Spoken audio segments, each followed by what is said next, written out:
Buongiorno in diretta con Focus TG. Partiamo oggi da uno spaventoso incendio che ha distrutto un'azienda, la Granplast di Gran Torto. Ci sono 2 operai intossicati in ospedale, danni ingentissimi. Andiamo in diretta da Vanessa Banzato con Andrea Benetti per la parte tecnica. A te, Vanessa. Buongiorno a te direttore, a tutte le persone che ci stanno seguendo da casa. Noi ci troviamo proprio all'interno della Granplast 2001, ci troviamo in via Martiri della Libertà qui a Gran Torto, dove ieri sera è divampato questo pauroso incendio, fiamme altissime, fumo nero che si vedeva a chilometri di distanza. 2 persone, come hai detto poco fa anche tu, sono rimaste intossicate fortunatamente in maniera non grave. Si tratta di 2 operai di 29 e 56 anni. Con me il sindaco di Gran Torto Fiorenzo Cappellari e l'amministratore della Granplast Mirko Pegoraro. Intanto comincerei subito dal sindaco, perché si è temuto il peggio anche dal punto di vista del possibile inquinamento ambientale. Come è andata, sindaco? Tra l'altro lei ha invitato tutti i residenti a chiudere le finestre. Sì, è andata bene, per fortuna. Ho avuto anche questa mattina il rapporto ARPA telefonicamente, mi hanno detto che non c'è nessun pericolo, delle campionature fatte. Ovviamente in quei momenti ho dovuto provvedere a fare un annuncio di chiudere le finestre, come è giusto che sia, però insomma fortunatamente tutto è andato bene. Devo dire che abbiamo avuto molta collaborazione da tutte le forze dell'ordine, dai carabinieri, dai vigili del fuoco, dalla polizia locale e anche dal sindaco di Carmignano di Brenta, la nuova sindaca Elisa Paiusco, che ci ha prestato a quell'ora le transenne per mettere in sicurezza la viabilità. E sì che era tardi, io sono stato qui fino alle 10:30 circa assieme ai titolari, che tra l'altro voglio dire è un'impresa solida del nostro territorio a cui io sono legato anche affettivamente da moltissimi anni, e sì che mi tocca anche personalmente insomma quello che è successo. Tutto qui. Mirko Pegoraro, sono stati davvero momenti di paura per l'azienda, danni ingenti, anche se davvero si è scongiurato il peggio. Sì, i danni sono ingenti. Fortunatamente l'incendio è divampato all'esterno dell'azienda, circa le 19. È stato contenuto in breve tempo, circa in 40 minuti. I vigili del fuoco sono stati in grado di contenerlo e ha intaccato parzialmente le strutture esterne e qualche impianto esterno che avevamo dell'azienda. Insomma. Adesso i vigili del fuoco sono ancora al lavoro, stanno smassando tutto il materiale all'esterno per cercare di davvero spegnere definitivamente il fuoco. Sì, c'è ancora un silos che fa leggermente un po' di fumo, loro non sono ancora convinti e quindi stanno facendo gli ultimi controlli, ma credo che la situazione sia assolutamente sotto controllo e in poche ore credo finiscano. Ecco, prima di andare avanti chiederei alla regia di mandare in onda il servizio che ha realizzato la collega Marta Zatta, che va a riepilogare proprio quanto accaduto ieri sera. Il fuoco divora 1000 metri quadrati di materiale plastico, 2 operai finiscono in ospedale e scatta una maxi operazione di soccorso. È lo scenario del vasto incendio divampato ieri sera a Gran Torto, all'esterno di un'azienda del settore agricolo. L'emergenza è scattata intorno alle 19 all'esterno di un'azienda specializzata nella produzione di vasche e contenitori per l'agricoltura in granulati di polietilene. Le fiamme hanno interessato circa 1000 metri quadrati di materiale plastico stoccato all'aperto. 2 lavoratori rimasti lievemente intossicati dai fumi sono stati assistiti dai vigili del fuoco e poi trasferiti in ospedale dal personale del SUEM 118 per ulteriori accertamenti. Massiccio il dispiegamento di forze sul posto, 23 operatori con squadre provenienti da Cittadella, Padova, Vicenza e Borgoricco. Il rapido intervento ha permesso di contenere il rogo e soprattutto di evitare che l'incendio si estendesse ai capannoni e agli impianti produttivi dell'azienda. Le operazioni di spegnimento e bonifica anche in queste ore, mentre i tecnici dei vigili del fuoco sono al lavoro per ricostruire l'origine dell'incendio. Ecco, i tecnici al lavoro per ricostruire da dove siano partite le fiamme. Pare sia stata esclusa l'ipotesi dolosa comunque. Sì, l'ipotesi dolosa pare esclusa, però ancora sì, ci interroghiamo da dove siano partite le fiamme, quindi comunque anche perché il deposito era esterno e intorno non c'è nessun tipo di impianto. Insomma. Adesso si fa la conta dei danni? Sì, siamo stati con il perito dell'assicurazione, in linea approssimativa siamo intorno a €1 milione di danni. Insomma, si parla di danni ingenti, adesso ci sarà anche da ricostruire tutto quello che è stato distrutto dalle lingue di fuoco, e si cercherà ovviamente di capire da dove possa essere partito il rogo. Per il momento da Grantorto è tutto. Direttore, ti ricedo la linea. Grazie a Vanessa Banzato e ai suoi ospiti e Andrea Benetti, il nostro operatore. Adesso andiamo in diretta da Ilaria Marchiori, perché purtroppo un tragico epilogo della scomparsa di Mattia Testi, 19enne, di cui non c'erano più tracce da 6 giorni a questa parte, è stato ritrovato morto dal padre. Andiamo in diretta, a te Ilaria. Sì, buongiorno direttore, buongiorno ai nostri telespettatori. Ci troviamo qui nel parco di Spinea in via Bennati, dove ieri poco dopo le 19 è stato ritrovato il corpo di Mattia Testi, il ragazzo di 19 anni che è scomparso da circa una settimana. È stato il papà a ritrovare il suo corpo nei pressi di un traliccio, uno di quelli che vedete alle mie spalle, in un'area che tra l'altro non è accessibile ai frequentatori del parco, e una volta ritrovato il figlio ha immediatamente chiamato le forze dell'ordine. Si è sentito male, è stato anche soccorso dai sanitari del SUEM 118 giunti sul posto poco dopo, e questo è il tragico epilogo cui non si sarebbe mai voluti arrivare. Più i giorni passavano, perché sappiamo che le ricerche sono state serrate dal primo giorno in cui non si sono più avute notizie di Mattia, più la speranza di ritrovarlo vivo si spegneva. Mattia tra l'altro quel giorno era proprio qui in questo parco, si era trovato con un amico, era uscito di casa senza documenti, solamente con il cellulare. Avrebbero avuto un litigio ancora da chiarire, naturalmente i motivi, dopodiché in questa discussione si sarebbe anche rotto il cellulare, motivo per cui non riuscivano a rintracciarlo in quei giorni di ricerche, perché appunto era andato ormai perso. Giorni di ricerche tra l'altro intense, come abbiamo visto e documentato, dei vigili del fuoco, delle forze dell'ordine, che hanno setacciato varie zone anche con l'utilizzo dei droni, ma alla fine Mattia è stato ritrovato ieri poco dopo le 19 dal padre. Il sindaco di Spinea ha espresso il suo cordoglio con profondo dolore. Ha detto: l'amministrazione comunale si stringe intorno alla famiglia di Mattia in questo momento ed esprime la propria sincera vicinanza ai suoi cari. A nome dell'intera comunità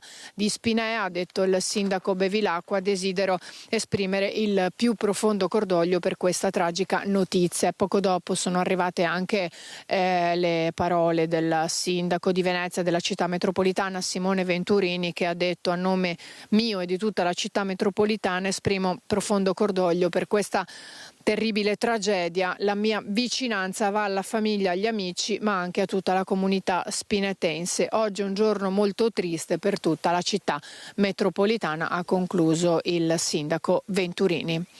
Qui da Spinea è tutto, restituisco la linea allo studio. Grazie a Ilaria Marchiori e al nostro tecnico Sandro Ponchio. Andiamo a Vicenza adesso, perché si è sfiorata una tragedia quando un albero è caduto all'interno dell'area scolastica della scuola Zanella.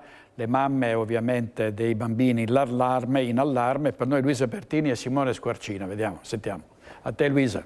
Siamo davanti alla scuola Zanella, dove stamattina è caduto un grosso ramo dell'albero.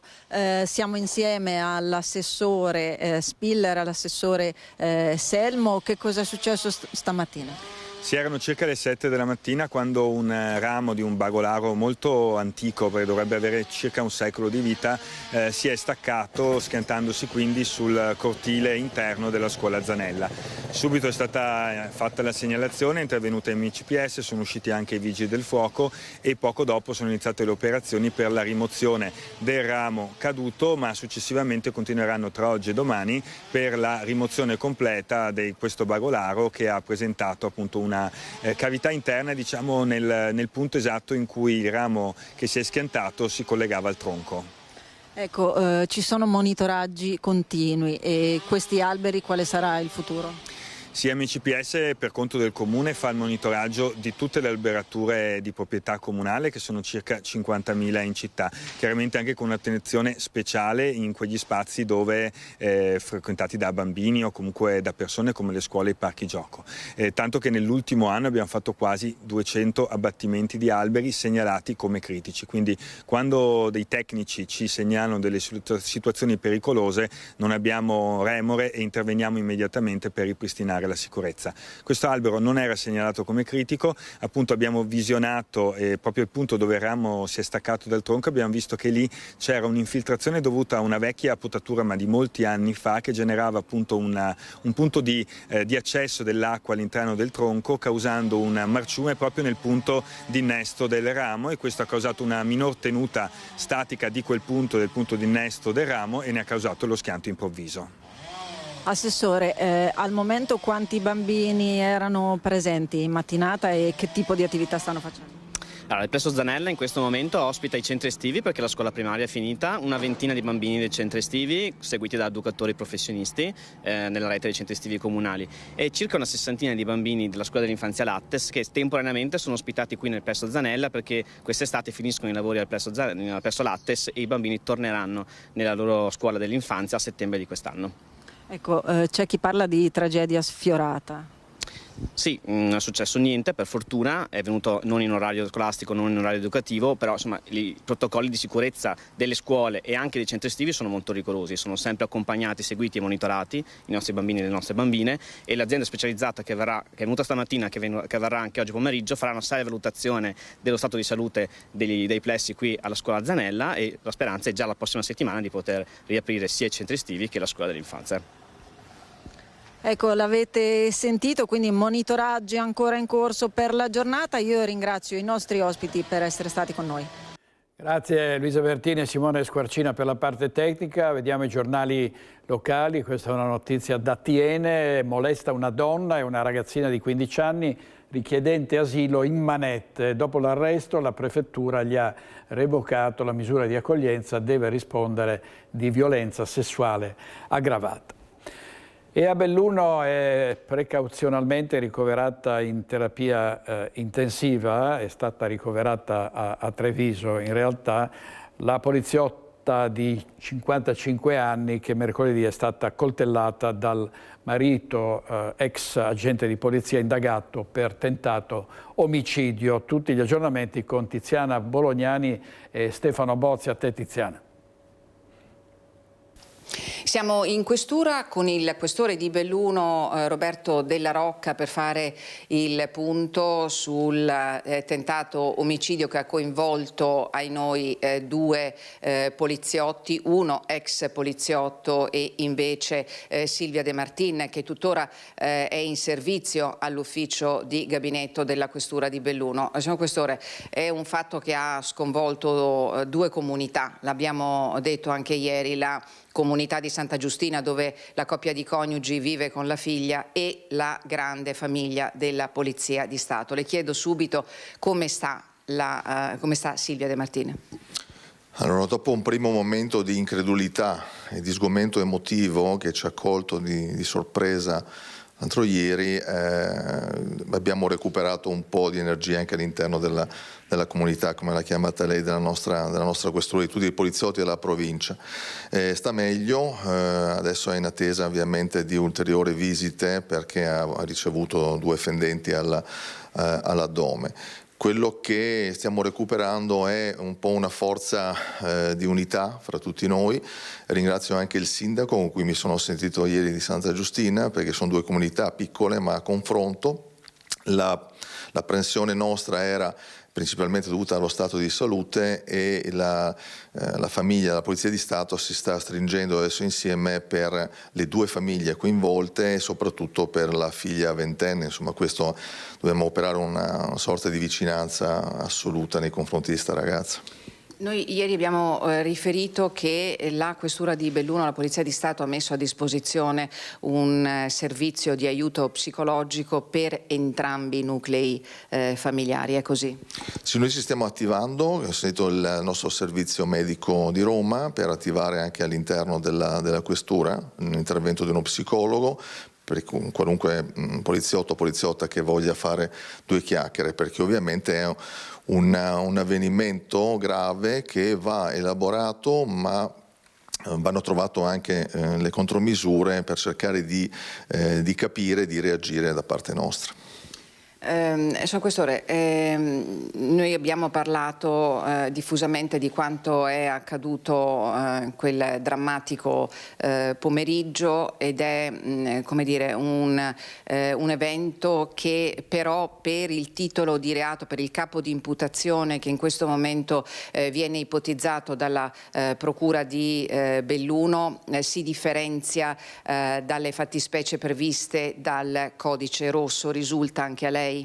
Allora, io ovviamente non posso parlare dell'attività investigativa perché la Procura la sta gestendo, la sta coordinando con l'Arma dei Carabinieri, che fra l'altro ringrazio anche per la modalità con cui l'ha posta in essere, il rapporto che ha con noi. E noi apprendiamo appunto che il reato per cui si procede è il tentato omicidio, che come giustamente diceva lei inquadra il fatto in un ambito completamente diverso da quello che è invece un tentato femminicidio.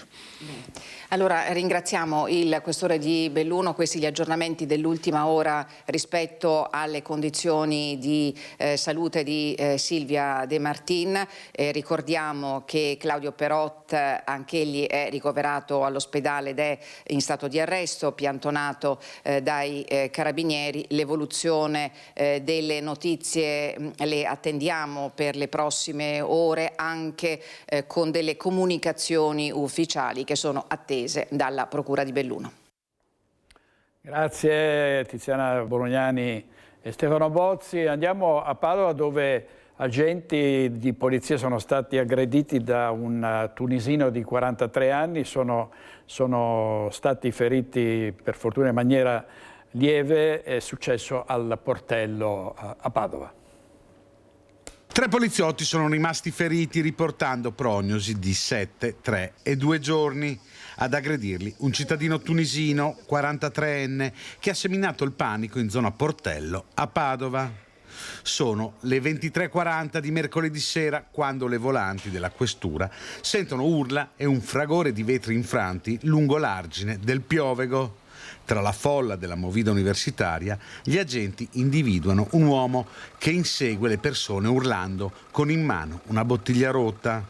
Pochi istanti prima l'uomo si sarebbe avvicinato senza motivo a un 20enne, lo avrebbe afferrato per la maglietta e gettato a terra. Il ragazzo è riuscito a divincolarsi, ma l'aggressore avrebbe poi colpito con uno schiaffo una ragazza presente sul posto. Diversi giovani, spaventati, hanno allertato il 113. Quando i poliziotti hanno tentato di bloccarlo, l'uomo ha cercato di darsi alla fuga brandendo un coccio di bottiglia. Tutto inutile, perché grazie all'arrivo di una seconda pattuglia, lo straniero, che era riuscito anche ad ammaccare l'auto della polizia, è stato bloccato. A bordo della vettura, l'uomo, un 43enne tunisino in Italia senza fissa dimora e irregolare, ha rotto a calci un finestrino, ferendo un agente che è stato colpito a una spalla e portato in ospedale. A suo carico precedenti per spaccio o resistenza pubblica ufficiale, minacce e porto abusivo di oggetti atti ad offendere. Il 43enne è stato arrestato, a disposizione della procura e in attesa di giudizio, per poi essere collocato presso il CPR di Milano per essere espulso definitivamente dal territorio nazionale. Il questore di Padova, Marco Dorisio, ha ringraziato gli agenti coinvolti, sottolineando come il loro intervento abbia evitato conseguenze ben più gravi per l'incolumità pubblica. Anche il presidente della regione, Alberto Stefani, ha espresso solidarietà e vicinanza agli agenti feriti. Servizio di Francesco Rattai, oggi in regia Edoardo Paris e Alessandro Granziera. Vediamo a Mogliano altri problemi, questa volta con dei giovani, con schiamazzi, accensione di fuochi d'artificio, urla, insomma una grande cagnara e i residenti sono esasperati.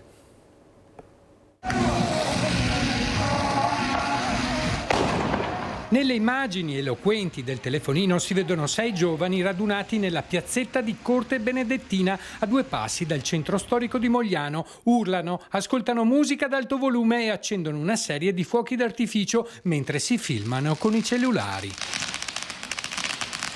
La scena si è verificata intorno alle 23. I botti hanno risuonato nel quartiere svegliando e allarmando molti residenti del vicino residence. Alcuni abitanti, esasperati dall'ennesima notte di schiamazzi, hanno deciso di documentare quanto stava accadendo e hanno chiamato i carabinieri.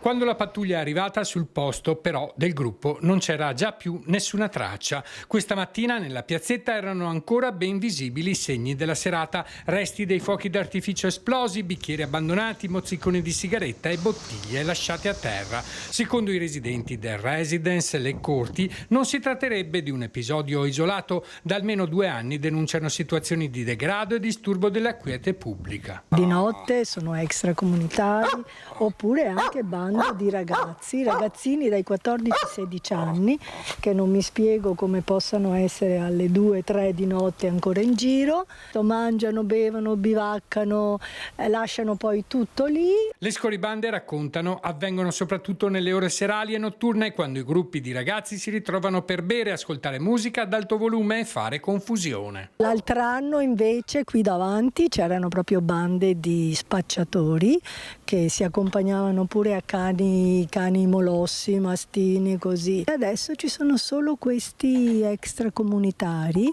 che bivaccano qui per pomeriggi interi, bevono, fumano, poi ubriachi fanno le risse. Si fanno i cannoni, si drogano, la gente vuole sicurezza. Il problema sai qual è? Che le persone normali, se fanno qualcosa che non va bene, subito vengono multate. Questi qua, drogati, eccetera, se la stampano sempre. Gli abitanti, esasperati da una situazione che definiscono ormai insostenibile, sostengono di aver segnalato più volte il problema alle autorità per avere maggiori controlli e una presenza più costante delle forze dell'ordine, soprattutto nelle ore serali, quando il quartiere risulterebbe meno sorvegliato. In piazza Belluno per il disagio giovanile, un titolo del Corriere delle Alpi, il dolore non diventi slogan, presenti genitori, docenti, sindacalisti, associazioni, ma ben pochi ragazzi. L'appello del professor Chemello per creare un'alleanza e aiutare gli adolescenti. Chiara e Sara della consulta dicono non vogliamo le solite strumentalizzazioni, e questa è l'immagine delle persone che hanno partecipato a questa manifestazione.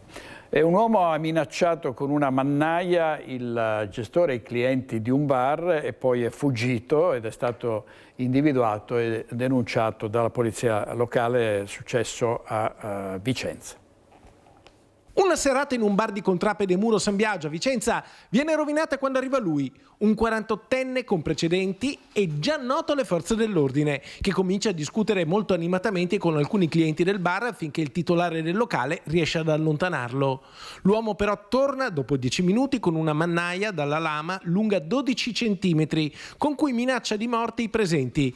Con l'aiuto di un militare americano fuori servizio il titolare del bar riesce a disarmarlo e chiama la polizia locale, ma l'uomo si dà alla fuga. Gli investigatori però portano alcune foto al gestore del locale e lui riconosce l'aggressore. In questo modo il 48enne è stato rapidamente individuato dalla pattuglia antidegrado della polizia locale in via Roma e denunciato per minacce e possesso di una mannaia. Servizio di Carlo Alberto Inghilleri, e vediamo un altro fatto, cioè un uomo che era già stato indagato per maltrattamenti in famiglia e lesioni personali. I carabinieri lo hanno rintracciato e arrestato a Campo San Piero. I carabinieri della stazione di Campo San Piero hanno arrestato un uomo di origine nordafricana senza fissa dimora e già noto alle forze dell'ordine. Nei suoi confronti è stata eseguita una condanna definitiva a 2 anni, 8 mesi e 24 giorni di reclusione per maltrattamenti in famiglia e lesioni personali. I fatti risalgono al 2024 a Borgoricco, dove la vittima era la moglie convivente. Nonostante un precedente ammonimento e un primo arresto, l'uomo aveva continuato a rendersi responsabile di episodi di violenza domestica. Rintracciato dai carabinieri, è stato associato al carcere dei 2 palazzi di Padova per scontare la pena. La movida violenta a Bassano del Grappa, con disagi per coloro che abitano nella zona. Ieri abbiamo raccontato i loro disagi e oggi sentiamo l'assessore alla sicurezza Campagnolo. Da una parte l'inciviltà che dilaga, dall'altra l'esasperazione dei residenti del centro storico di Bassano. La movida costringe a notti insonni chi vive nel cuore della città, tra musica ad alti volumi, urla, liti e violenza. Più controlli da parte della polizia locale e la revisione del patto civico. Queste le richieste del comitato di quartiere che noi abbiamo portato all'attenzione dell'assessore alla sicurezza Alessandro Campagnolo. Prendo atto di una situazione che conosciamo. Abbiamo cominciato con l'amministrazione a riorganizzare sia la forza del comando polizia locale e la presenza serale notturna del personale per pattugliare meglio il centro. Questo però non cambia l'urgenza di mettere mano anche alla situazione normativa che porta a una riconsiderazione a questo punto del patto civico. Quando si cominciano a vedere assembramenti di centinaia di persone è giusto concentrarsi sul anche profilo normativo. È urgente dunque rivedere il patto civico alla luce anche della legge Piantedosi. Gli esercenti dovranno comunicare la loro intenzione di gestire determinate situazioni di assembramenti. La polizia locale avrà la possibilità di fare interventi direttamente nel controllo. Questo significa rendere più fruibile la vivibilità di Bassano. Uno spacciatore era al lavoro, tra virgolette, in corso Tre Venezie a Padova, stava cedendo una dose di eroina. Addosso in casa la polizia gli ha trovato 13 dosi e materiale per il confezionamento. Vediamo. Erano giorni che alcuni residenti segnalavano movimenti sospetti in corso Tre Venezie a Padova. Martedì pomeriggio gli agenti della squadra mobile appostati in zona hanno visto tutto. Un nigeriano di 31 anni si avvicina a un italiano di 51 anni che lo aspettava per strada. Pochi secondi, banconote in cambio di un involucro. I poliziotti intervengono e bloccano entrambi. Nel pacchetto, venduto a 80 euro, circa 3 grammi di eroina, ma la perquisizione sullo spacciatore fa emergere molto di più. Altre 13 dosi per oltre 15 grammi complessivi e un ovulo con 10 grammi di sostanza da taglio, tutto sequestrato. Gli agenti si spostano poi nell'abitazione dell'uomo in via San Marco, dove trovano altro materiale da confezionamento con sigle scritte a pennarello. Indizi che ora gli investigatori stanno cercando di decifrare per risalire ai fornitori dello stupefacente. In questura l'identificazione conferma che il 31enne era già noto alle forze dell'ordine, arrestato in città nel novembre del 2024 per spaccio di eroina, condannato a 2 mesi e 24 giorni, era sottoposto all'obbligo di firma 3 volte a settimana.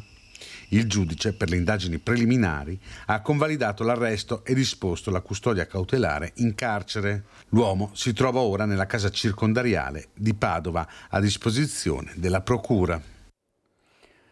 Vediamo una notizia dal Mattino di Padova. Salva un uomo al mercato, ma l'encomio del Presidente della Repubblica è un falso. Non è un atto del Quirinale, la presunta onorificenza attribuita a un 54enne di Conselve. L'ufficio stampa del Presidente della Repubblica si è accorto dell'anomalia e ha subito chiarito quell'atto non è mai uscito dagli uffici del Colle, e questo è Valentino Bisacco con l'encomio che è risultato falso. Cioè, qui si falsifica di tutto, anche gli attestati del Quirinale, incredibile. Ancora cronaca, siamo a Trieste, si è dato alla fuga il giovane, con tutta probabilità un dominicano, che ha ferito con un coltello un triestino che lo aveva rimproverato in seguito ad una spallata. Immediato l'intervento della polizia, sono in corso le indagini per rintracciare il responsabile. Momenti di paura ieri sera poco dopo le 19:30. Il luogo via Giulia, all'esterno del civico numero 3. Un triestino riceve una spallata da un'altra persona, straniera, probabilmente di origine dominicana, sui 20 anni. Facile concludere si tratta di una minoranza in evidente stato di alterazione alcolica, la quale, dopo essere stata rimproverata, per tutta risposta tira fuori un coltello ed infilza la vittima fra il braccio e la spalla. per poi fuggire. Immediato l'intervento di 2 pattuglie della polizia che a sirene spiegate hanno raggiunto il luogo dell'accaduto. Gli agenti hanno interrogato i testimoni, laddove le ricerche in corso del responsabile faranno sicuramente affidamento sulle immagini registrate dalle telecamere di sorveglianza presenti sul posto. La vittima per fortuna ha riportato ferite definibili superficiali, ma una volta di più il fatto riaccende l'attenzione su un ulteriore episodio di microcriminalità che non può non preoccupare. E dopo il video dal carcere, l'intervista ai nostri microfoni del sedicente rapper Chaka Loco, parla Leonardo Campion di Prima i Trevigiani. Io penso che sia un individuo che è in ricerca di visibilità, ha fatto delle dichiarazioni molto pesanti che non sono accettabili, ha avuto una condotta assolutamente inaccettabile in carcere perché l'uso del cellulare è vietato e io spero vengano presi, se non sono già stati presi, dei gravi provvedimenti.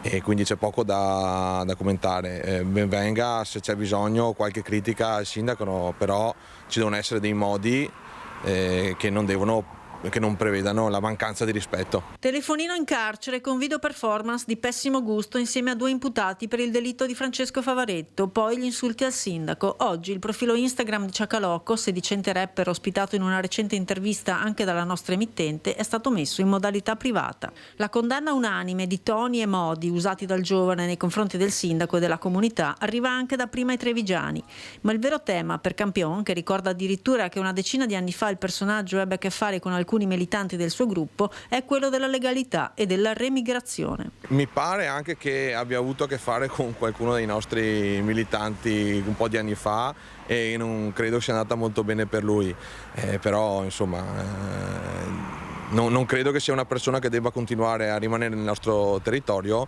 Noi ci auguriamo che passi la legge per la remigrazione e quindi vengano presi dei provvedimenti per lui e per persone come lui. La realtà, continua Campion, è sotto gli occhi di tutti e non si può continuare a non vedere. Si vede anche in Europa quello che è successo a Belfast, pare che ci sia sempre più bisogno di questa legge, è una legge che non ha nulla di incostituzionale, quindi è fatta per allontanare e togliere dal nostro territorio chi non ha diritto di starci, chi non rispetta le nostre regole e per chi invece vuole integrarsi non c'è nessun problema. Non deve essere però un'assimilazione, quindi devono essere queste persone ad adattarsi ai nostri usi e costumi e non di certo il contrario. Posizioni vicine a quelle del generale Vannacci, che il comitato osserva con attenzione. Noi stiamo a guardare cosa sta facendo, ovviamente noi come comitato non abbiamo problemi a collaborare con nessuno, però noi facciamo il nostro cammino e portiamo avanti i nostri valori indipendentemente da chi ci appoggia o meno. A Treviso c'è bisogno di questa legge? Sicuramente a Treviso, come in tutto il resto dell'Italia e probabilmente anche dell'Europa. Servizio di Elena dal Forno, vediamo un altro titolo dalla stampa locale. A Istrana, scontro tra un'auto e una moto, 3 feriti gravi, padre e figlio. L'incidente in via Baracca, i 2 sono stati trasferiti al Cafoncello con l'elicottero, stando alle prime informazioni non sarebbero in pericolo di vita. Un'altra scena dei sinistri che purtroppo di cui continuiamo a darvi conto sulle strade del Veneto. Non ha avuto conseguenze la caduta durante il corteo della Mille Miglia a Padova, per fortuna, ma si indaga sulle cause probabilmente legate alla rotaia del tram e alla strada bagnata. Sentiamo.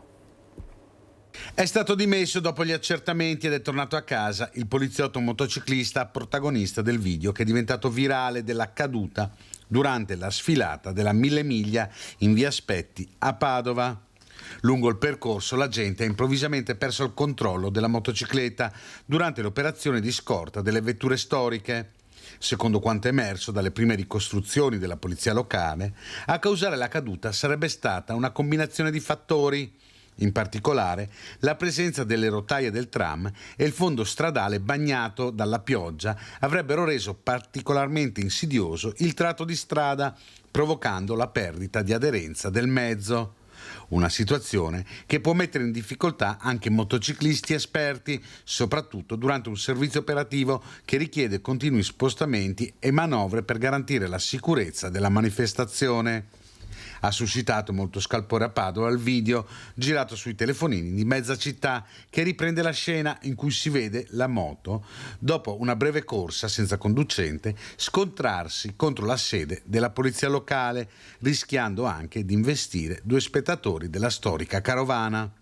Fortunatamente non ci sono state conseguenze tragiche di questo incidente. Davvero spaventoso, ecco, le 2 persone hanno veramente rischiato di restare coinvolte pesantemente in questo incidente. A proposito di incidenti e di sicurezza stradale, si parla ancora molto degli autovelox che sono pronti a riaccendersi. Qui siamo a Treviso, soprattutto lungo le strade verso il mare. Questo è il progetto, questo è il primo effetto del decreto Salvini che ha firmato per l'omologazione. Dalla strada di Portegrandi nella zona di Quarto d'Altino alla Treviso Mare, ecco dove sono stati riaccesi. C'è ovviamente chi non è d'accordo, come il sindaco di Quinto di Treviso. A stretto giro ne metteremo 2 sulla statale 14, uno in andata e uno in ritorno nel tratto Portegrandi-Tessera-Canoghera. I primi effetti del decreto Salvini sugli autovelox potrebbero vedersi sulle strade che portano al mare e, visto il periodo, non potrebbe essere altrimenti. Più in generale, per il sindaco di Quarto d'Altino è una questione di urgenza. Quando sono andato in ANAS per chiedere che fossero installati, mi hanno addirittura ringraziato perché sono consapevoli che nei punti in cui abbiamo richiesto effettivamente c'era bisogno. Purtroppo sono avvenuti degli incidenti mortali e questo è l'unico sistema di deterrenza. Stesso copione a Meolo, dove il comune è pronto a riattivare uno degli autovelox più noti e contestati, quello sulla Treviso Mare, linea condivisa dai vicini trevigiani. Anche a Roncade ne abbiamo in progetto uno sui 90 km/h proprio lungo la Treviso Mare, dove anche un mese e mezzo fa c'è stato un incidente, per fortuna non mortale, ma ce ne sono stati altri negli anni passati di mortali. Quindi ci sono alcuni punti del territorio che devono essere presidiati. L'aria non cambia dal Terraglio alla Postumia. In tanti stanno studiando il nuovo decreto che fissa di fatto una procedura unica per l'omologazione dei dispositivi. Noi naturalmente attendiamo che esca nella Gazzetta Ufficiale proprio perché siamo e facciamo parte di quei comuni che hanno la possibilità di avere il prodotto omologato. Non è che si vuol far cassa, ma si vuole solo esclusivamente avere questa possibilità perché si salvino le vite. Un processo graduale che mira in un primo momento a verificare le attuali strumentazioni ed eventualmente, nel caso non siano conformi, procederemo a un nuovo acquisto. Un nuovo acquisto perché si parla non solo di autovelox, ma si parla di sicurezza urbana.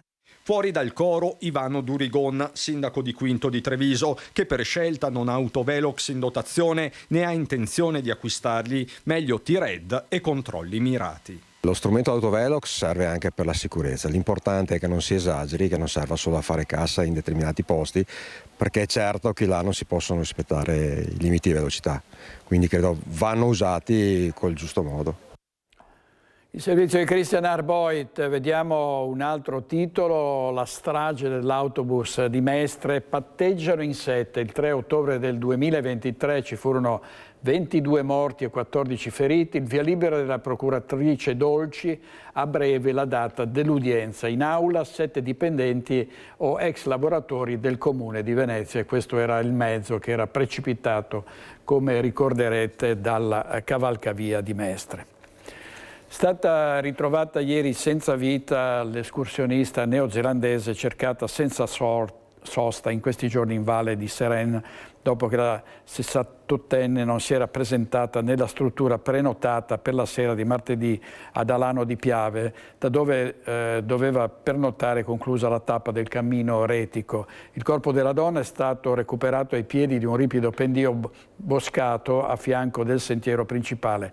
La salma è stata portata via dopo essere stata issata con manovre di corda per un centinaio di metri, trasportata alla macchina e da lì al campo base per essere affidata al carro funebre. Secondo le prime ricostruzioni, la 68enne potrebbe aver sbagliato sentiero seguendo ad un bivio il tracciato errato finché non è scivolata per un centinaio di metri. Alle ricerche hanno partecipato oltre 70 soccorritori fra soccorso alpino, guardia di finanza, vigili del fuoco con unità cinofile e droni. È svenuto dopo aver bevuto troppi alcolici ed è stato salvato dalle manovre di soccorso dei carabinieri. È accaduto ad Altivole, vittima un sedicenne. Tragedia sfiorata ad Altivole, dove un sedicenne è stato colto da malore dopo aver bevuto alcolici acquistati con gli amici.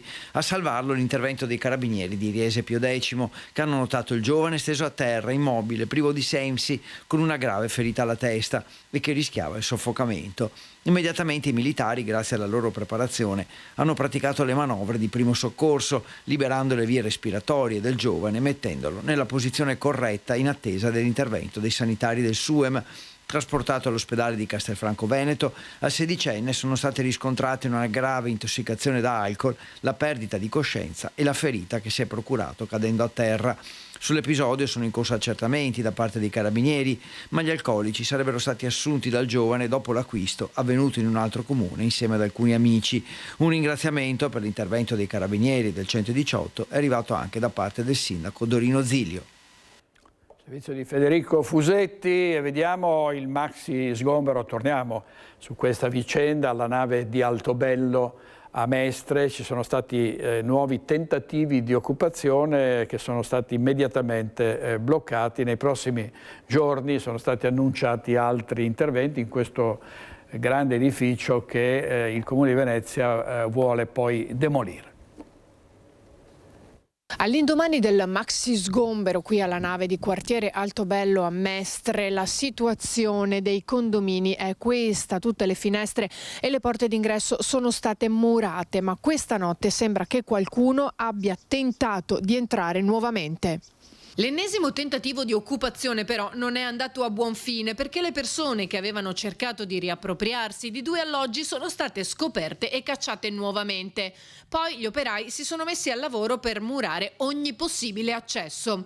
In totale nel blitz, che ha visto impegnati decine di uomini in tenuta antisommossa tra polizia, carabinieri, reparti speciali, sono stati chiusi 10 alloggi e magazzini, ma l'operazione non è terminata qui. Sicuramente bisognerà continuare con questo lavoro, stiamo andando avanti per mettere in sicurezza tutta la zona, per mettere soprattutto in sicurezza gli abitanti del quartiere e quei pochi residenti che fra poco saranno trasferiti altrove e per riuscire a dare una decisione definitiva sul futuro di quello che sarà la nave 1 di Altobello. Un intervento pianificato nei dettagli e deciso 3 giorni prima durante il Comitato Provinciale per l'Ordine e la Sicurezza Pubblica, che aveva riunito attorno allo stesso tavolo Prefettura, Forze dell'Ordine, Comune e Ater. Da tempo insisto sulla necessità di abbattere velocemente la nave di Altobello, un complesso di edilizia popolare costruito decenni fa con delle logiche oggi che non sarebbero replicabili, tanti spazi comuni, un complesso con tantissimi appartamenti concentrati che negli anni è diventato quello che vediamo oggi appunto. Ci sono tutte le condizioni per buttare in giù quanto prima quel complesso e rigenerare sotto il profilo urbanistico quell'area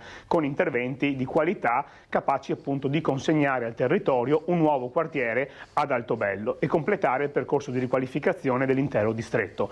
Un impegno su cui il Comune vuole giocare la sua parte, ci incontreremo con la Regione, lavoreremo con l'Ater in tempi rapidissimi per spingere affinché si arrivi a quella soluzione. Che potrebbe essere presa come modello per altri interventi in città, spiega il primo cittadino. Elementi di anche degrado sociale e in cui anche le persone che lì vivono non possono esprimere al meglio le loro potenzialità, i loro desideri. Quindi penso a Via del Bosco a Marghera, che è un altro grande complesso che richiede grandi interventi in tal senso. Così il sindaco di Venezia Simone Venturini. Adesso andiamo a Treviso in diretta da Lucio Zanato per lo sciopero della polizia locale, che ritiene di non doversi sobbarcare anche compiti che spettano ad altre forze, cioè non vogliono avere anche doveri di ordine pubblico e sicurezza. A te Lucio. Sì, direttore, buongiorno, sono con Claudio Malamace, che è il comandante, diciamo così, del consorzio, chiamiamolo così, delle polizie locali del Coneglianese. Intanto come sta andando questo sciopero? Lo sciopero sta andando, mi auguro bene, perché comunque l'adesione è tanta, è significativa. Per quanto riguarda il comando qua del Coneglianese sono i 2/3, gli altri purtroppo sono dovuti sacrificare perché dobbiamo garantire il servizio minimo, essendo la polizia locale un servizio essenziale. Ecco, per quanto riguarda invece la rivendicazione a Roma, voi dite che bisogna recuperare i posti persi nel tempo. Sicuramente bisogna recuperare questi 12.000 posti che sono stati persi. Avevamo un esercito di 60.000 uomini e donne, siamo attualmente 48.000 e questo pregiudica la qualità del servizio al cittadino.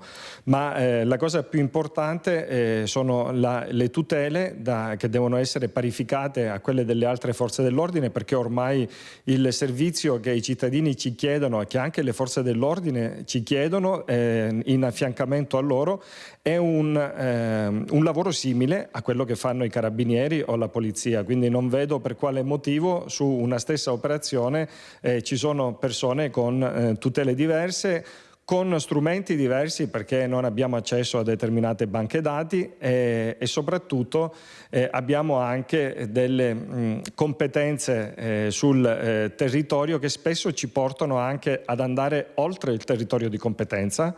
E quindi ancora si ostinano con queste proposte di riforma a limitare l'operatività della polizia locale solo nel comune in cui opera, però con l'attività investigativa e ormai la polizia locale con i propri nuclei di polizia giudiziaria e le varie operazioni e deleghe da parte dell'autorità giudiziaria è costretta anche ad andare oltre il territorio di competenza, quindi si chiede insomma una parificazione alle altre forze dell'ordine, non chiediamo nient'altro di più, quindi sono poche tutele, pochi strumenti che ci vengono messi a disposizione, naturalmente rimpinguare gli organici senza tenere il personale, quindi creare un comparto unico nella contrattazione senza agganciarlo ai dipendenti comunali che naturalmente devono sottostare al vincolo della spesa del personale ed è quello che negli anni ha limitato gli organici. Grazie comandante, a te la linea. Grazie molte Lucio, grazie tante. Andiamo avanti con il processo per l'omicidio di Lorenzo Cristea. Si è aperto ufficialmente in Corte d'Assise a Treviso. Lorenzo Cristea, ventenne di Trebasele, che era stato ucciso a coltellate il 4 maggio del 2025 a Castelfranco, poco lontano dall'uscita della discoteca Baita al Lago. Sarà un maxi processo, sono infatti quasi un centinaio i testimoni chiamati a deporre in aula dal pubblico ministero e legali della difesa. Imputati di concorso in omicidio volontario, tentato omicidio e lesioni personali sempre in concorso sono il 20enne Badr Rouaji e il 22enne Taha Bennani. Ci sarebbe un arresto per l'omicidio in Mozambico di Monsignor Osorio, un sacerdote locale che avrebbe assoldato un uomo per ucciderlo. A Quelimane ieri i funerali del vescovo che aveva a lungo vissuto e operato nel Trevigiano. Un sicario assoldato da un sacerdote locale contrario alle riforme che Monsignor Osorio voleva introdurre a livello pastorale e amministrativo. È lo scenario che i media locali delineano dell'uccisione del vescovo 54enne avvenuta sabato nella sua residenza. Mandante è un giovane prete mozambicano, padre Novais, che sarebbe già stato fermato dalle forze dell'ordine e posto in custodia cautelare. Monsignor Osorio Citora Afonso, vescovo di Quelimane in Mozambico, era stato trovato ucciso sabato scorso con un colpo di arma da fuoco, una vera e propria esecuzione secondo le autorità locali per mano, stando alla ricostruzione che emerge in queste ore, di un sicario che per un paio di giorni si sarebbe nascosto nella residenza. Sempre lì venerdì sera durante una festa sarebbero stati distribuiti dei drink con sonniferi così da stordire i presenti nella residenza episcopale. Non è chiaro un eventuale coinvolgimento delle guardie presenti. Conferme o smentite ufficiali dalle autorità locali ancora non ce ne sono. Notizie che arrivano mentre nelle diocesi della Marca, dove padre Osorio era conosciuto per essere stato superiore dal 2014 al 2016 di Casa Amilaico a Nervesa, ci si prepara a celebrare le 2 veglie di preghiera in sua memoria il 18 e 30 giugno, presiedute dai vescovi di Vittorio Veneto e di Treviso Riccardo Battocchio e Michele Tomasi. Servizio di Lina Paronetto, si allarga intanto l'inchiesta della Procura di Belluno sull'appalto per la costruzione della cabinovia Pollonio-Socrepe-Sa Cortina. Nel registro degli indagati è stato iscritto il 4º nome, e cioè quello di Elisabetta Pellegrini, coordinatrice della struttura tecnica di missione del Ministero dei Trasporti. L'inchiesta della Procura di Belluno per turbativa d'asta sulla costruzione della cabinovia Pollonio-Socrepe-Sa Cortina irrompe a Porta Pia negli uffici del Ministero dei Trasporti. Il 4º avviso di garanzia firmato dal procuratore capo di Belluno Massimo De Bortoli è per Elisabetta Pellegrini, dirigente del Ministero e coordinatrice della struttura tecnica di missione del Dicastero di Matteo Salvini. Nelle scorse ore gli investigatori della Polizia di Stato hanno sequestrato computer e telefoni cellulari della dirigente, il cui nome si aggiunge a quelli dell'amministratore delegato di Simico Fabio Massimo Saldini, Valeria Cepu, responsabile unica di progetto di Simico, e Angelo Redaelli, legale rappresentante di Graffer SRL. Il filone dell'indagine riguarda le procedure di appalto dell'impianto che avrebbe dovuto essere pronto per i Giochi Olimpici Invernali Milano-Cortina e non è mai entrato in funzione. Toscana di origine ma cresciuta a Verona, Elisabetta Pellegrini, laureata in ingegneria civile, è stata la prima e unica donna direttrice di area in Regione Veneto, dove nel 2017 approdò per seguire il progetto della Pedemontana, ed è anche la prima donna chiamata a guidare la struttura tecnica di missione del Ministero dei Trasporti con il compito di programmare le risorse e la scelta delle opere strategiche e prioritarie su cui investire. Appresa la notizia dell'avviso di garanzia al suo braccio destro, il ministro Matteo Salvini ha affidato a una nota il suo commento in cui si legge che le Olimpiadi Milano-Cortina rappresentano un successo straordinario riconosciuto anche all'estero, frutto di anni di lavoro mio, scrive Salvini, e di un'intera squadra di cui ha fatto parte anche Elisabetta Pellegrini, che si è distinta per impegno e laboriosità. Sono certo, conclude il ministro, che le indagini confermeranno la piena legittimità di tutti gli atti.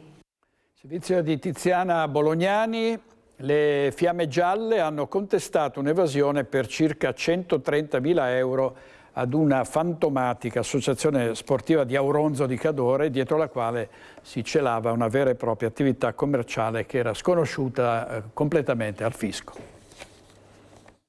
Un bar tavola calda completamente sconosciuto al fisco accade ad Auronzo, e a contestare redditi non dichiarati per circa 130.000 euro accumulati in 3 anni sono stati i finanzieri della locale tenenza, dopo accurate indagini nei confronti di una sedicente associazione sportiva dilettantistica, rivelatasi una vera e propria attività commerciale che somministrava in via esclusiva alimenti e bevande destinati a qualsiasi utente al di fuori delle norme tributarie. L'attività ha consentito di appurare che l'esercizio commerciale non aveva partita IVA e quindi non teneva le scritture contabili obbligatorie, non aveva il registratore telematico e non aveva presentato le dichiarazioni fiscali ai fini delle imposte dirette, dell'IVA e dell'IRAP. I finanzieri hanno scoperto che l'esercizio aveva gestito anche 3 slot machine, incamerando ulteriori ricavi sottratti all'imposizione erariale. La verifica incrociata dei dati ha definito la reale portata dell'attività occulta. L'Agenzia delle Entrate ha già emesso gli avvisi di accertamento relativi alle contestazioni mosse nei confronti del legale rappresentante della fantomatica associazione sportiva. Dopo anni di crescita, i primi 4 mesi del 2026 hanno fatto registrare un calo di lavoro nell'edilizia veneziana. Tra le cause principali la fine dell'effetto del PNRR, che assieme al superbonus aveva garantito lo sviluppo del settore. Tra gennaio e aprile le ore lavorate in edilizia nel veneziano sono calate più del 4% rispetto allo stesso periodo dell'anno scorso. Il numero degli operai è sceso di quasi 1,5 punti percentuale e di pochissimo, lo 0,1%, sono diminuite anche le imprese. Per la prima volta da diverso tempo i numeri della Cassa Edile di Venezia sono negativi. Che sia una cosa strutturale che si ripeta nei prossimi anni, diciamo che è facile se non si porrà rimedio in qualche modo con dei piani minimamente di lungo respiro e di largo respiro da parte del settore pubblico, che è sempre molto trainante nel nostro mondo.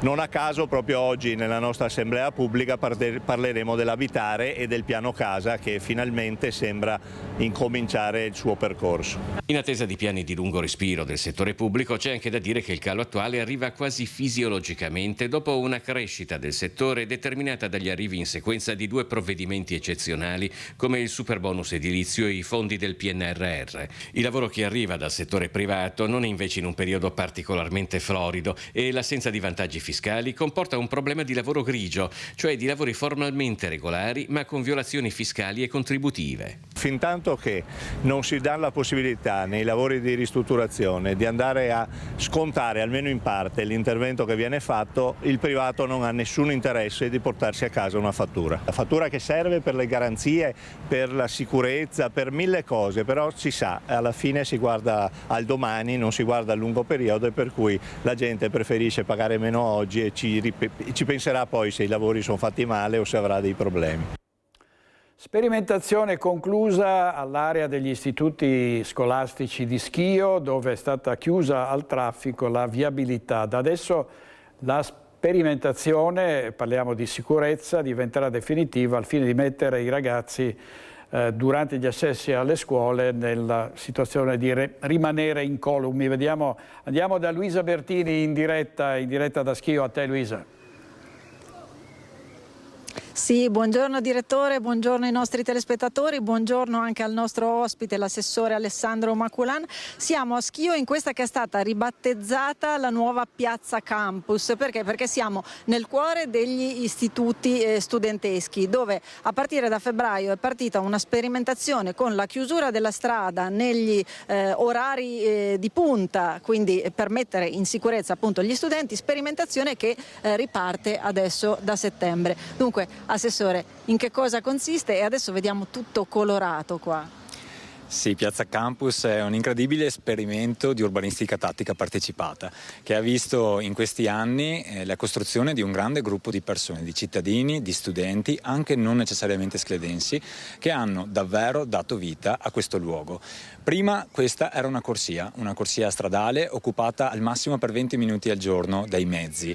Oggi è tornata ad essere uno spazio pubblico calpestabile, tra poco verranno anche installate panchine, arredo urbano, verrà nuovamente abbellita e decorata, e la città con questa azione si è rimpadronita di 500 metri quadrati di area che noi abbiamo appunto definito, i ragazzi hanno definito Piazza Campus.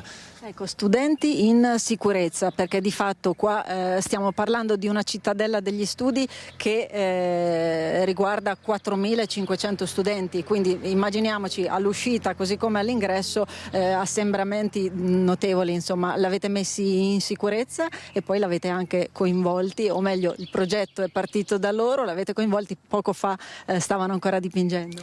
Loro non hanno fatto altro che passarci la palla, perché i giovani vanno semplicemente ascoltati, una volta che li abbiamo ascoltati vanno coinvolti. È vero, non hanno forse l'età e non hanno i titoli per poter mettere la firma ad un progetto, ma hanno tantissime idee e nel momento in cui queste vengono incanalate attraverso il supporto degli uffici tecnici comunali, dell'amministrazione, di professionisti esterni che hanno collaborato a questo team incredibile di lavoro, possiamo poi mettere la firma a quelle che erano le loro idee. E quindi quello che oggi stiamo vedendo è proprio questo, restituire non solo uno spazio pubblico, ma uno spazio pubblico in sicurezza. Queste quasi 5.000 persone che ogni giorno frequentano l'area, accalcandosi il mattino e all'uscita il primo pomeriggio dalle scuole, creavano anche dei momenti di estrema criticità. Leggiamo nelle cronache purtroppo anche delle brutte notizie rispetto a questo, ed è solo una questione statistica affinché prima o poi succeda, nel momento in cui la situazione viene governata più dal caos che appunto dall'ordine e dal rispetto del codice della strada. Per tagliare all'origine la problematica, i ragazzi ci hanno suggerito la pedonalizzazione dell'area. Farla completamente non sarebbe stato possibile, abbiamo dunque optato per quella che è stata la scelta più logica, cioè dedicare uno spazio in modo più ordinato alla frequentazione pedonale, all'accesso ai mezzi pubblici. Per fare questo era però doveroso escludere dall'area il trasporto privato. I ragazzi avevano fatto delle indagini, dei questionari, grazie al supporto della polizia locale hanno fermato quasi 300 automobilisti. Avevano capito che gran parte di quei trasporti erano per accompagnare i figli a scuola. Una percentuale di riempimento dei veicoli di 1,4, quindi tante scatole vuote, migliaia di scatole vuote che si accalcavano qui creando grandissima pericolosità. Ecco, siamo riusciti grazie a un progetto coordinato a creare 2 grandi parcheggi scambiatori. Oggigiorno, grazie a delle corsie kiss and ride, un po' come quelle che ci sono negli aeroporti, i genitori accompagnano in quelle aree i figli scaricandoli in sicurezza. I ragazzi possono quindi calpestare e percorrere qualche centinaio di metri a piedi e raggiungere in sicurezza gli istituti. Ecco, Piazza Campus è questo, un grande lavoro partecipato dove appunto anche qui lo possiamo vedere con i nostri occhi, non solo loro ma anche dei cittadini che passavano così per la strada hanno messo cuore e colore. Ecco, e allora con cuore e colore noi vi lasciamo. Direttore, a te la linea. Grazie molte a Luisa Bertini e Simone Squarcina. Andiamo in pubblicità, torniamo subito, state con noi, grazie.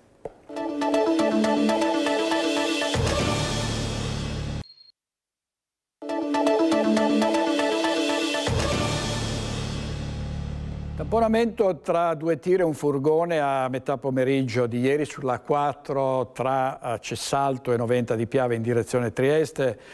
Tantissimi i soccorritori sul posto, la polizia autostradale, vigili del fuoco, il SUEM ovviamente. A rimanere ferito è stato l'autista di uno dei mezzi coinvolti che è stato prima estratto dalle lamiere e poi è lì trasportato all'ospedale di Mestre. È ancora grave ma fuori pericolo di vita. Il tratto è stato chiuso con il congestionamento della viabilità secondaria andata letteralmente in tilt. La situazione è tornata alla normalità solo in serata. Vediamo il maltempo, se non siamo pronti con i collegamenti. Vediamo i danni provocati dal maltempo che si è abbattuto sulla fascia pedemontana vicentina e trevigiana, ve ne abbiamo dato conto ieri, colpita in particolare la fascia collinare di Bassano, Romano d'Ezzelino, Mussolente, ma anche San Zenone fino ad Asolo.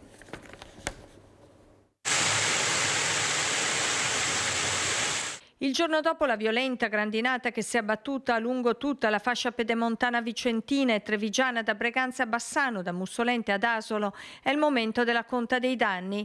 La grandine, le raffiche di vento e la pioggia fortissima hanno devastato colture, vigneti, orti, alberi da frutto. Stamattina abbiamo avuto numerose segnalazioni dei nostri soci, dalle nostre aziende, di danni consistenti, danni che hanno colpito principalmente le produzioni vitivinicole, orticole, ma anche cerealicole, che in questo momento sono nel fiore del loro ciclo vitale. Eventi che fino a qualche anno fa erano più sporadici, al giorno d'oggi o in questi mesi sono sempre più frequenti. L'abbiamo visto martedì 9 nell'area di Marostica e ieri ha colpito il nostro bassanese. Mirko Gottardi, viticoltore di Bassano, ci racconta di un evento meteo mai visto prima. Il rumore sprigionato da questa velocità di avanzamento di queste nuvole era impressionante, io non avevo mai visto una cosa di questo tipo. Fortunatamente un po' legato all'inizio e un po' all'aspetto, al momento vegetativo che la pianta ha una folta chioma e non avevamo ancora cimato, ha fatto da cappello e ha riparato abbastanza contenendo i danni che abbiamo poi avuto. Mostriamo i danni su un grappolo d'uva, Gottardi. Sì, ecco, vediamo adesso cominciano già a imbrunire tutte le ammaccature, se sono singolarmente indirizzate al singolo acino lui andrà a cadere. Il problema più grosso potrebbe essere nel momento in cui viene intaccato il raspo, praticamente il conduttore della linfa per gli acini. Pesante la situazione in alcune aziende agricole di Romano d'Ezzelino e di Mussolente, dove i danni ammontano a centinaia di migliaia di euro. Chicchi di grandine, grandi come uova, non hanno lasciato scampo alle colture. Scenari che sono sempre più frequenti rispetto al passato, dove erano più sporadici, che stanno mettendo in crisi la nostra agricoltura vicentina. Parliamo anche di politica. Oggi alle 18:30 in via Rosa Zalivani 2 a Treviso la presentazione del libro L'Italia dei conservatori, storia del conservatorismo italiano dall'antica Roma al governo Meloni di Francesco Giubilei, che è direttore scientifico di Fondazione Alleanza Nazionale. Ne parliamo con Giulio Marchesoni, che è collegato e che saluto, è responsabile iniziative editoriali di Fratelli d'Italia a Treviso. Buongiorno Marchesoni. Buongiorno direttore, grazie per l'invito che mi ha Allora, Giubilei è anche televisivamente molto, molto conosciuto e viene a Treviso per presentare questo libro e abbiamo visto, poi rivedremo la locandina con anche con gli altri interventi. Di cosa si parlerà? Insomma, del centrodestra, e ovviamente di quanto sta avvenendo nella coalizione dei conservatori. Sì, io ho avuto l'occasione di conoscerlo a Roma in un convegno che avevo organizzato. L'occasione è stata utile per invitarlo a Treviso, fargli conoscere a Treviso perché non è mai stato. Lui presenterà il libro, la sua ultima fatica, L'Italia dei conservatori, storia del conservatorismo italiano dall'antica Roma al governo di Giorgia Meloni. Lui è un personaggio noto, è un opinionista televisivo, è un editore, è direttore scientifico della Fondazione di Alleanza Nazionale e è anche presidente della Fondazione Tatarella. Che cosa è emerso conoscendolo e poi leggendo il suo libro? Che spesso il conservatore è confuso con il reazionario o con il liberale. Viene associato di frequente al mondo anglosassone, nonostante, questa è la cosa più importante secondo me, esista un'importante tradizione di conservatorismo italiano con una propria identità. Quindi Giubilei traccerà fondamentalmente la storia, il suo approccio sarà storico, anche se io cercherò, come moderatore, ma sarà presente anche l'onorevole Emanuele Loperfido, di stimolarlo anche su tematiche di carattere attuale. Dicevo poc'anzi, traccerà comunque la storia del conservatorismo italiano, cercando di individuarne quella che è la genesi, quindi già nell'antica Roma. Lui riscontra già questo tipo di conservatorismo già nel cattolicesimo, quindi nel Medioevo, e anche nell'esperienza della Serenissima, addirittura sino anche nelle contrasto delle derive giacobine della rivoluzione francese. È un personaggio interessante, è un personaggio molto schietto, molto diretto, a mio parere intellettualmente onesto, nel senso che un po' quello che pensa dice sempre, può essere ovviamente interpretato in diversi modi, però è un personaggio non troppo divisivo, ecco. Mi ha colpito, direttore, il fatto che nel suo libro menzioni Indro Montanelli, che poi lei conosce sicuramente molto bene, Indro Montanelli che individuava non tanto come mi collego a quello che vuol dire essere, gli chiederò oggi essere un uomo di destra, non considerava tanto la destra un'ideologia ma un modello di comportamento, se possiamo dirlo così. Davvero Marchesoni ha fatto bene a citare Montanelli che era per una destra ovviamente liberale, illuminata, per una politica con la P maiuscola, e oggi vediamo in che stato è ridotta la politica con interventi analoghi a quelli di ieri di un deputato del Movimento 5 Stelle che ha accusato Giorgia Meloni di andare da Trump con le ginocchiere, cioè siamo arrivati a un livello di volgarità e di indecenza davvero senza limiti. Immagino parlerete anche di come è cambiata in peggio la politica anche nei comportamenti, nelle relazioni, anche tra avversari. Sì, ecco, proprio in riferimento a Montanelli, e cercherò particolarmente di puntualarlo anche su questo e stimolarlo su questo, considerava la politica come un comportamento, come un criterio rigoroso di servizio della vita pubblica, no?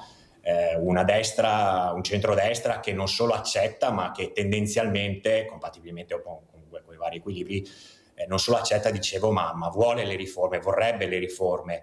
E mi aveva proprio colpito questo perché, insomma, ascoltandolo, diciamo, faceva incarnare in questi valori anche a soggetti storicamente riconosciuti o riconoscibili come, non so, Sella, Ricasoli, ma anche, ecco, per esempio lo stesso Giolitti, che è stato, se non vado errato, 6 volte Presidente del Consiglio, che è colui il quale dette il suffragio universale, altri tempi, il diritto allo sciopero.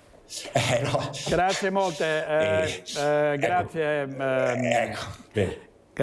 grazie molte Marchesoni. Dobbiamo andare avanti. Ricordiamo 12 giugno, oggi 18:30, via Rosa Zalivani 2 a Treviso, con Francesco Giubilei, l'Italia dei Conservatori. Grazie, buon lavoro, arrivederci. Grazie. Grazie a lei, direttore, arrivederci. A proposito di comportamenti riprovevoli, vediamo anche gli insulti che si scambiano, non solo politici, ma insomma ormai attraverso i social è diventato uno sport nazionale, e l'eurodeputata bassanese Elena Donazzan ha denunciato il parroco di Sarcedo. Vediamo perché.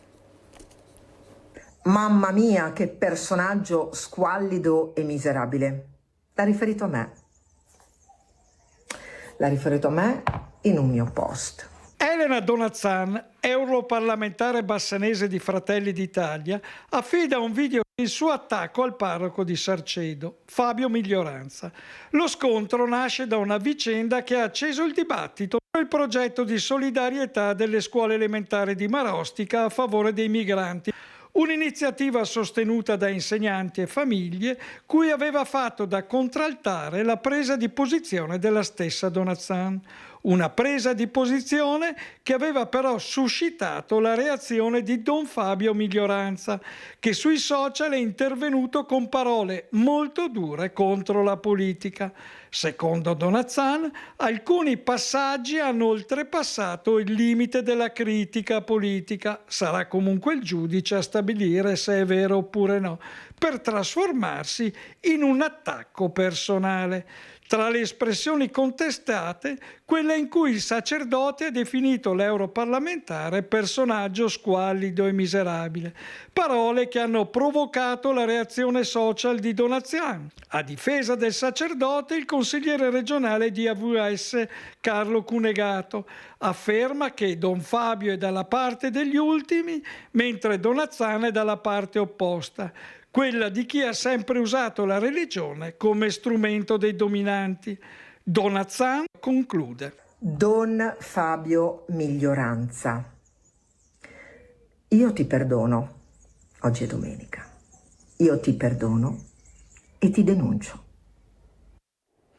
Così Elena Donazzan, una notizia arrivata poco fa, lascia Fratelli d'Italia il neoeletto e riconfermato sindaco di Spresiano Marco Della Pietra. Dopo 7 anni di militanza e impegno in Fratelli d'Italia ha scritto in una nota: ho deciso di concludere il mio percorso all'interno del partito. È una decisione maturata con serenità e rispetto, senza polemiche, senza alcun risentimento verso persone o ruoli. In questi anni ho avuto l'opportunità di vivere esperienze importanti, di crescere politicamente, ma in sostanza, dice Della Pietra, si è a questo punto chiuso un ciclo. E vediamo invece che aperture ci sono per la Lega dopo il Consiglio federale, quali possibili svolte, soprattutto nei rapporti tra Matteo Salvini e Luca Zaia. Sentiamo l'analisi di Ivano Tolettini. Le difficoltà della Lega, certificate dai sondaggi che parlano di un calo dei consensi, è nella mancata fumata bianca al Consiglio federale di ieri a Roma. Matteo Salvini ha scelto di prendere tempo sulle nomine interne dei nuovi vice segretari, Luca Zaia e Massimiliano Fedriga, rinviando tutto alla prossima settimana. Una scelta che fotografa un partito ancora alla ricerca di una sintesi tra le diverse anime territoriali. Al centro del confronto c'è soprattutto soprattutto il ruolo del Nord e dei governatori. Luca Zaia, forte di un consenso personale che continua a rappresentare un patrimonio politico per il Carroccio, non ha scoperto le carte, ma ha ribadito la necessità di una svolta a Nord. Un messaggio che molti interpretano come la richiesta di rafforzare il peso dei territori nella catena di comando del partito. Accanto all'ex governatore veneto si sono mossi anche i presidenti di regione e diversi dirigenti locali, convinti che la Lega debba recuperare identità e radicamento dopo anni di espansione nazionale. Non è un caso che il dibattito abbia riguardato anche la riorganizzazione della segreteria e gli equilibri tra le diverse aree geografiche. Sul tavolo pesa inoltre la questione Vannacci. La nascita di Futuro Nazionale e il progressivo avvicinamento di amministratori e militanti al generale hanno acceso più di una preoccupazione. Salvini continua a minimizzare il fenomeno, ma la perdita di consenso registrata in alcune realtà del Nord impone una riflessione strategica. Così Ivano Tolettini, andiamo in pubblicità, torniamo subito.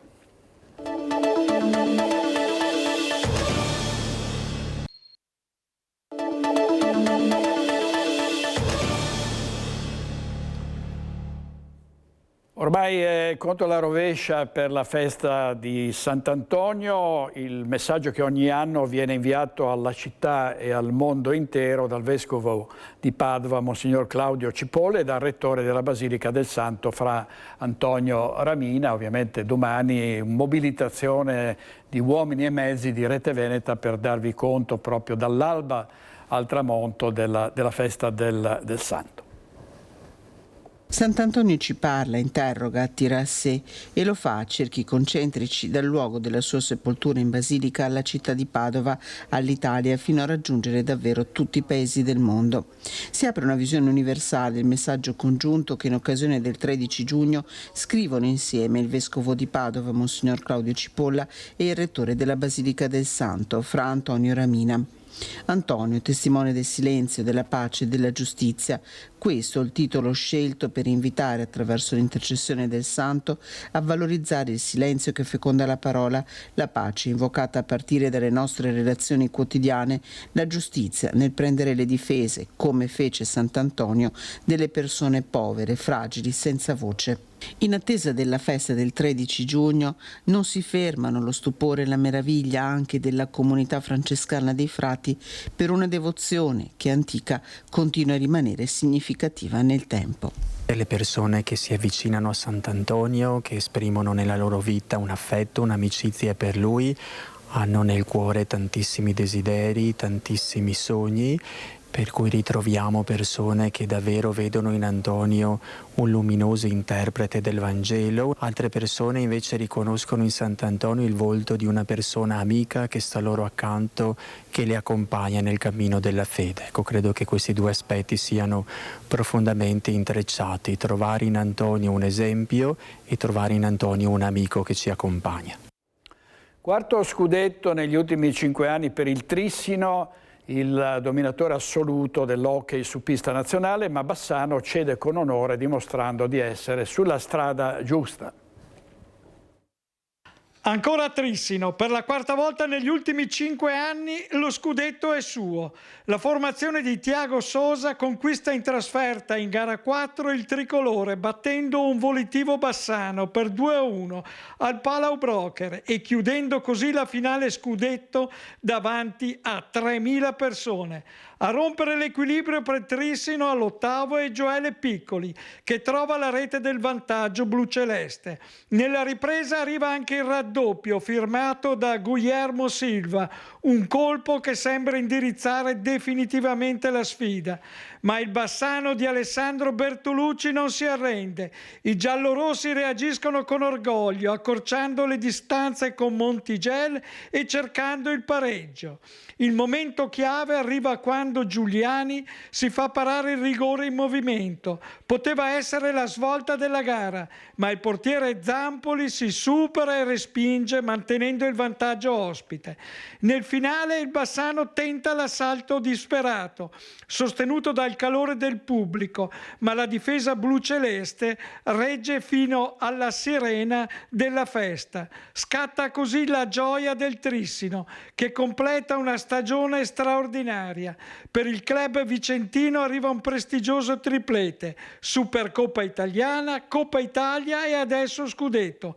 Un dominio che conferma il Trissino come punto di riferimento assoluto dell'hockey pista nazionale. Per il Bassano resta l'amarezza della sconfitta, ma anche la grande consapevolezza di aver lottato fino alla fine davanti ai propri tifosi, a 17 anni dall'ultimo scudetto. Chiudiamo con un noto autore, conduttore televisivo e radiofonico, scrittore e autore, Mirko Spelta, che vedo collegato e che saluto. Buongiorno Spelta, buongiorno. Buongiorno a lei e a tutti gli ascoltatori. Allora, vediamo Mirko Spelta, autore di libri bestseller pubblicati da Mondadori, che sarà a Udine il 21 giugno alle 15:30 al Circolo Culturale Nuovi Orizzonti, come ritrovare la fiducia nelle relazioni sentimentali. Di cosa si tratta? Aspetta, purtroppo abbiamo 2 minuti perché abbiamo tardato col collegamento. Non si preoccupi, non c'è problema. Allora, tutto nasce da questo. Come sa, basta aprire i social per capire che la fiducia nei rapporti sentimentali attualmente è abbastanza al minimo storico, ma noi siamo esseri sociali, le relazioni le cerchiamo, le vogliamo ed è giusto che sia così. E allora bisogna cominciare in qualche modo a invertire la tendenza per riapprocciarci alle relazioni sentimentali in maniera funzionale, con l'entusiasmo che è giusto che ci sia nei confronti dell'altro. Ecco, noi in questo evento, in questo incontro con l'autore che faremo appunto il 21 di giugno al Circolo Culturale Nuovi Orizzonti, organizzato da Airtime Friuli, cercheremo proprio di parlare con le persone per fare in modo di far sì che si riapproccino in maniera onesta, entusiasta, positiva nei confronti dei rapporti sentimentali, perché come diceva il saggio, nessun uomo è un'isola. Molto, molto interessante, immagino che avrà un folto pubblico. E per quanto riguarda invece altri libri, dopo quelli che ha già pubblicato, cosa c'è in cantiere?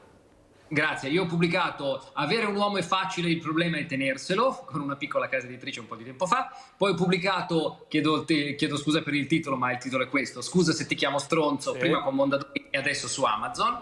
Poi ho pubblicato Peter Pan è diventato un uomo, e adesso sto pensando a un libro il cui titolo dovrebbe essere Essere o non essere malessere. Questo è il problema. Insomma, il lavoro che faccio io su tutti i media in generale è finalizzato sempre comunque a cercare di fare in modo di capirsi, perché capirsi è la chiave per vivere felici insieme. E questo è un po' il senso del mio lavoro, cercare di fare in modo che donne e uomini si capiscano meglio. Bisognerebbe dirlo anche ai politici che danno un pessimo esempio per quanto riguarda le relazioni interpersonali. Grazie Spelta, a presto. Grazie, allora. Grazie, la seguiremo anche a Udine.